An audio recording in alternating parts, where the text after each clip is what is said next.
께서 주신 말씀은 출애굽기 33장 7절에서 11절 말씀을 근거로 중보자라는 제목으로 하나님 말씀 증거하도록 하겠습니다.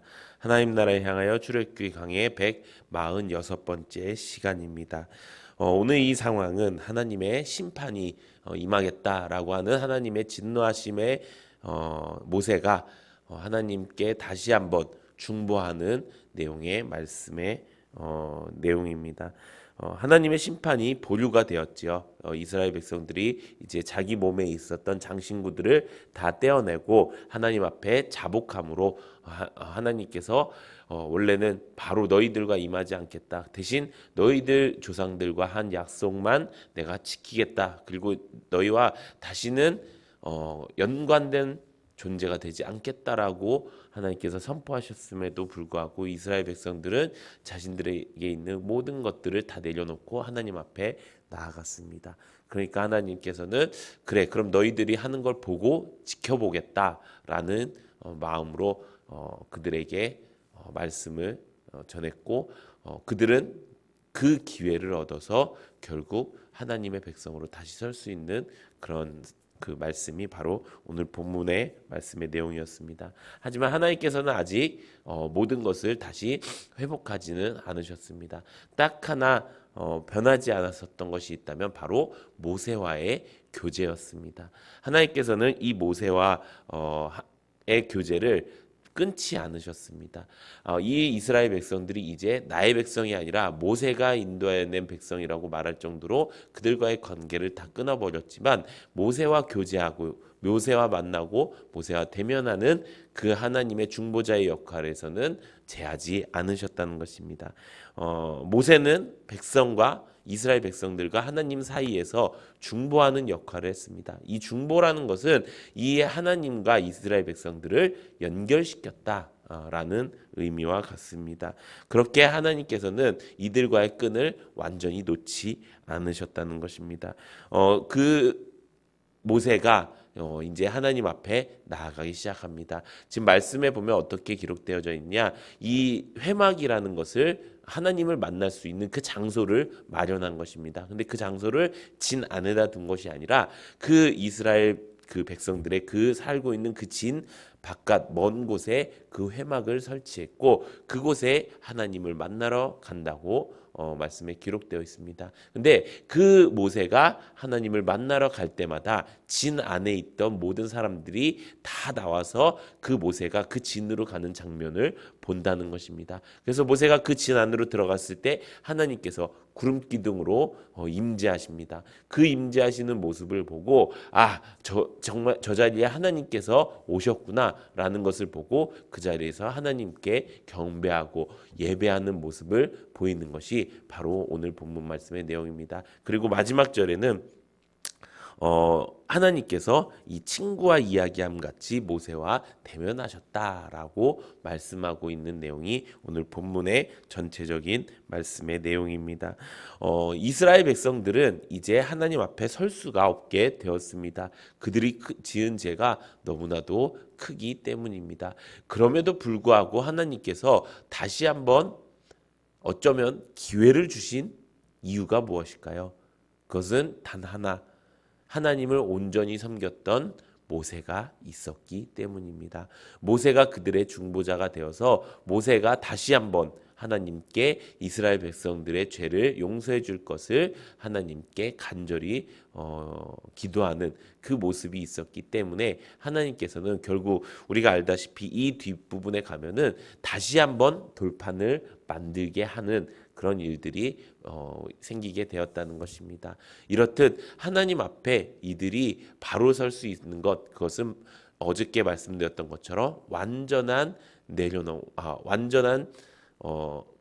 회개가 있을 때, 완전한 주님 앞에 온전히 바로 서는 그 일이 있을 때 가능했고요. 그 다음에 중보자가 있을 때 가능하다는 것입니다. 우리도 마찬가지입니다. 우리가 죄인입니다. 죄인으로 태어났지요. 그런데 이 죄를 용서받을 수 있는 것은 완전한 회개와 또 중보자가 있어야 된다는 것입니다. 그 중보자가 누구입니까? 바로 예수 그리스도라는 것입니다.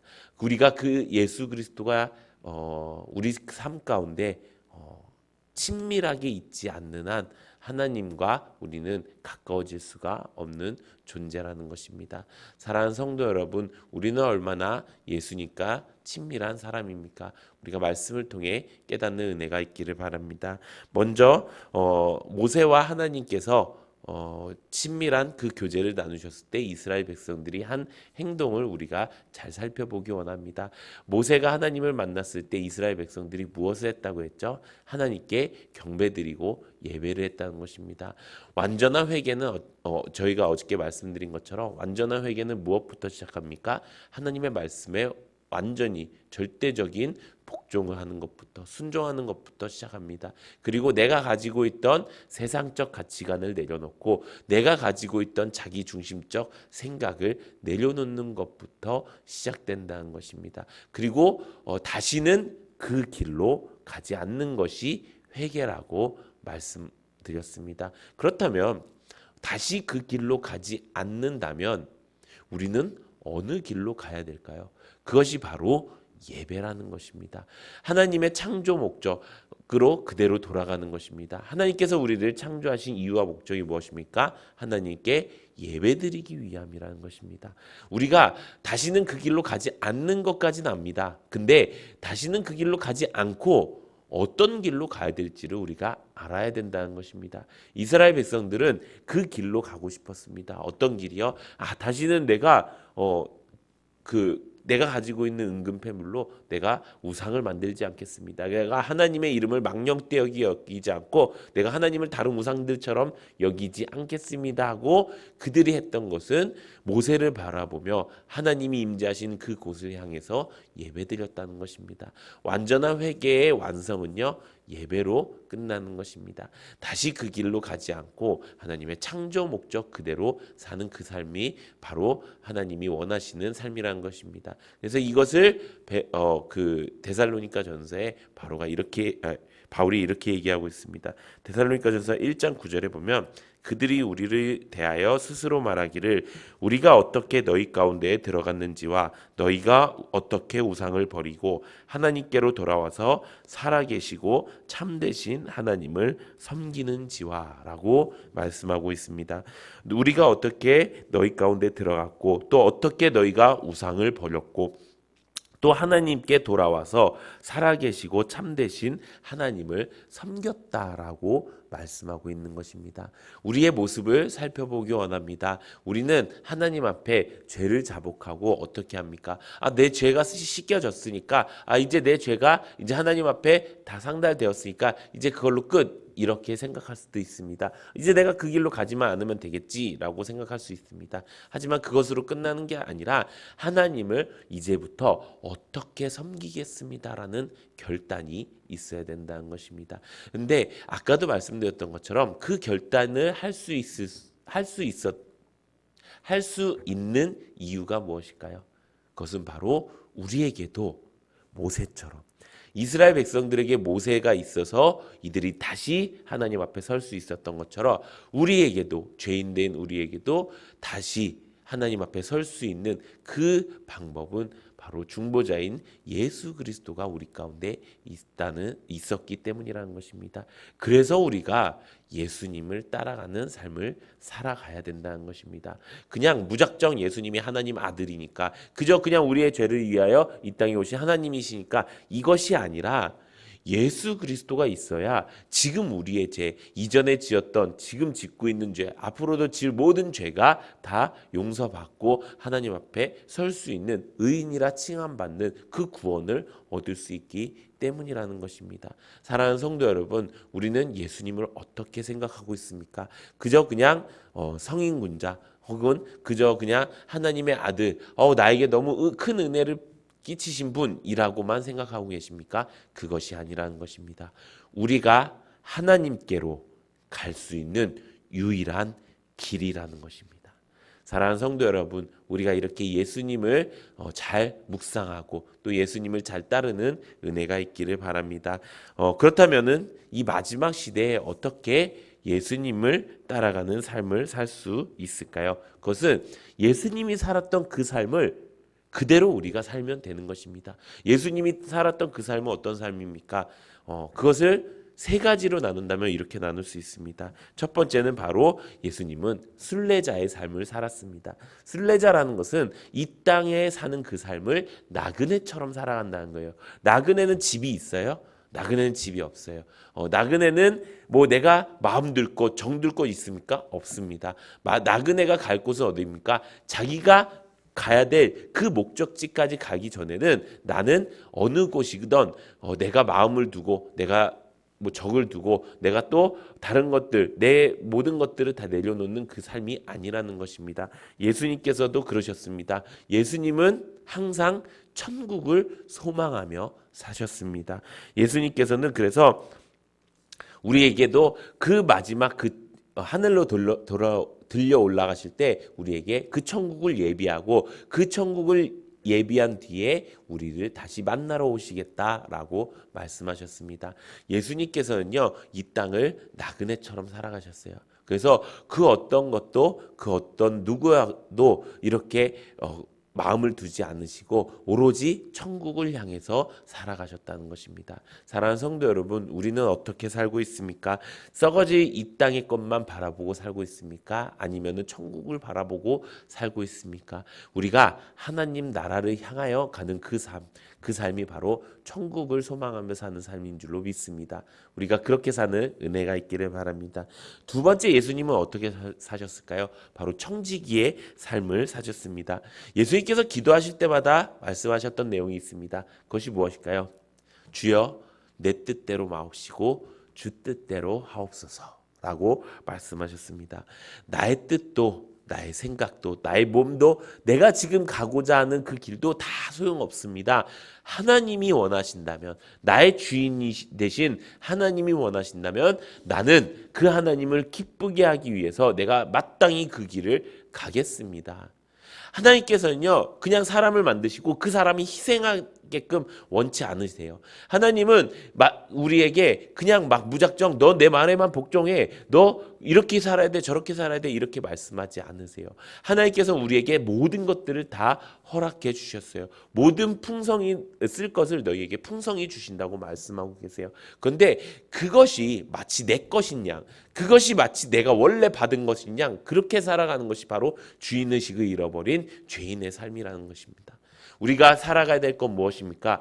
내게 주신 모든 것이 다 주님의 것이고, 그렇기 때문에 내게 주신 것으로 나를 위해서 쓰는 것이 아니라 내게 주신 것으로 주님을 위해서 사는 것, 그것이 하나님께서 원하시는 청지기의 삶의 모습이라는 것입니다.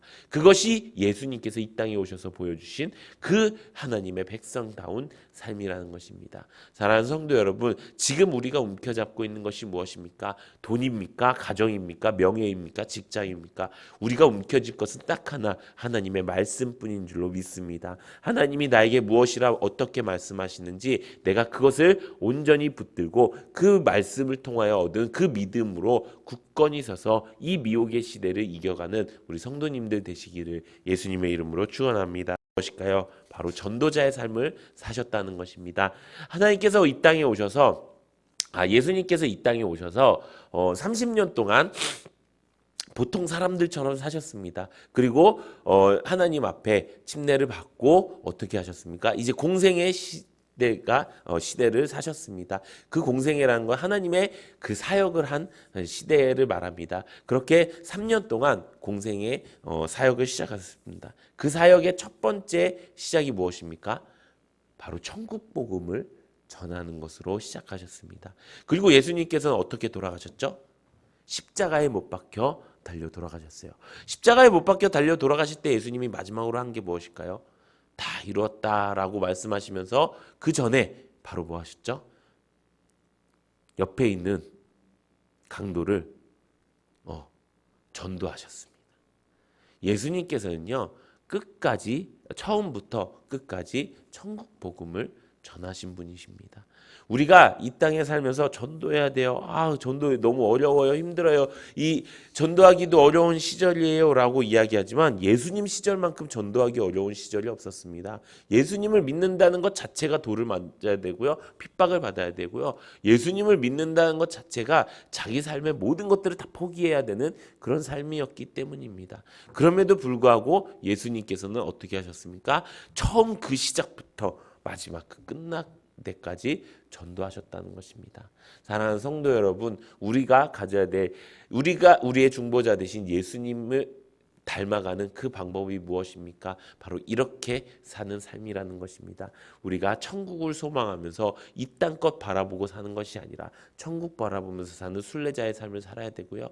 내 뜻대로 마옵시고 주 뜻대로 해야 되는 그 삶, 그 청지기의 삶을 사는 것입니다. 그리고 내가 숨이 끊어지는 그 날까지 전도하는 그런 삶이 예수님을 닮아가는 삶인 줄로 믿습니다.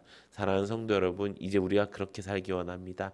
우리의 중보자 되신 예수 그리스도를 통해 하나님께로 우리가 갈 수 있고 하나님의 백성으로 살 수 있었던 것처럼 그 은혜를 우리가 잊지 않고 기억하면서 우리가 이제는 그 하나님의 백성대로 온전히 순례자의 삶, 청지기의 삶, 전도자의 삶을 살아가는 그 은혜가 넘치기를 예수님의 이름으로 축원합니다.